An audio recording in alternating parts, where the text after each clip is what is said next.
আসসালামু আলাইকুম। Hello viewers, কেমন আছেন সবাই? আশা করি সবাই ভালোই আছেন।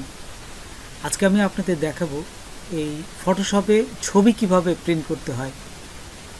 নর্মাল যে আমরা প্রিন্ট করি সেভাবে প্রিন্ট করলে কিন্তু এই ছবি ভালো আসবে না।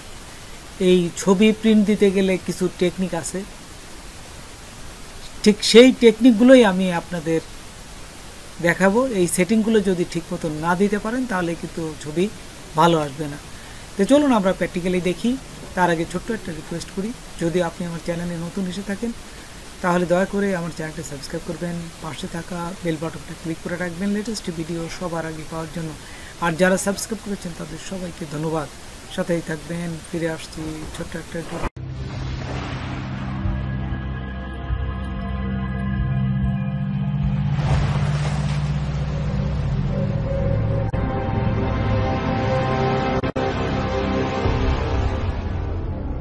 তো দেখুন, প্রথমেই এই ছবিটা যদি পাসপোর্ট সাইজের করতে চান তাহলে প্রথমে এই যে ক্রপ টুলে ক্লিক করবেন। হ্যাঁ, ক্রপ টুলে ক্লিক করার সাথে সাথে এইখানে দেখুন এই যে সাইজটা দিয়ে দেবেন 1.5 ইঞ্চি, 1.9 ইঞ্চি, 300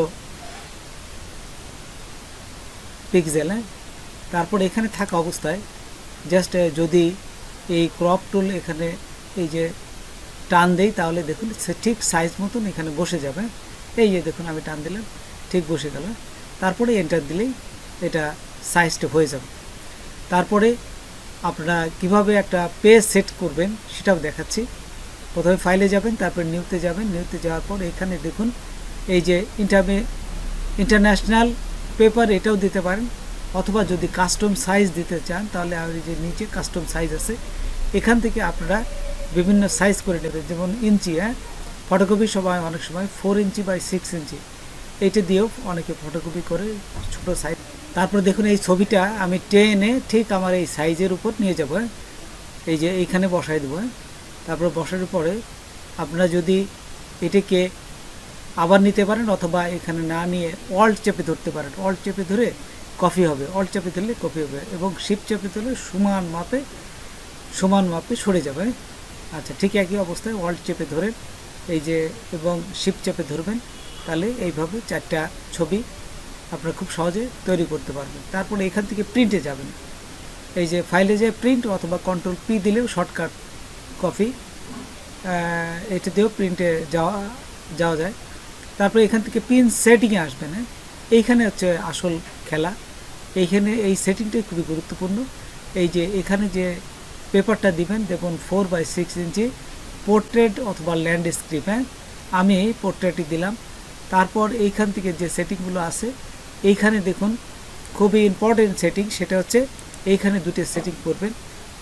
যে পেপার টাইপ, এখানে পেপার টাইপ অবশ্যই ফটো পেপার গ্লোসি। হ্যাঁ, ফটো পেপার গ্লোসি এটি দিবেন, স্ট্যান্ডার্ড দিবেন না, ফটো পেপার গ্লোসি দিবেন। এবং কোয়ালিটির জায়গা অবশ্যই হাই দিবেন। হ্যাঁ, অবশ্যই হাই দিবেন, না হলে কিন্তু ছবি ভালো আসবে না। হাই দিবেন এবং কালার এই যে ক্লিক করবেন। তারপর এটা আর কিছুই করা লাগবে না। তারপর ওকে দিয়ে দিলেই আপনাদের পেইন্ট হয়ে যাবে। কিন্তু তার আগে আমি আরেকটা বলি, আপনাদের যদি পেইন্টারে কালির কোনো সমস্যা থাকে তাহলে এই যে মেনটেন্যান্সে যাবেন। মেনটেন্যান্সে যাওয়ার পর এখানে দেখুন প্রিন্ট হেড নজেল ক্লিন, এটা করে নেবেন। যদি কালি পাস করতে না পারে অনেক সময় তাহলে এটা ক্লিক করে ওকে দিয়ে দিলে আপনার প্রিন্টারটা ক্লিন হয়ে যাবে। তারপর ওকে দিয়ে আপনারা প্রিন্ট হয়ে যাবে। তাই এইভাবে আপনারা খুব সহজে প্রিন্ট করতে পারবেন। তো বন্ধুরা, আজকে এ পর্যন্তই। নতুন কোনো ভিডিও নিয়ে আবার আপনাদের সাথে হাজির হব। যদি আমার ভিডিওটা আপনাদের ভালো লাগে বা কোনো প্রকার আসতে অবশ্যই সাবস্ক্রাইব করবেন আর বন্ধুদের মাঝে শেয়ার করবেন। ধন্যবাদ সবাইকে। আল্লাহ হাফেজ।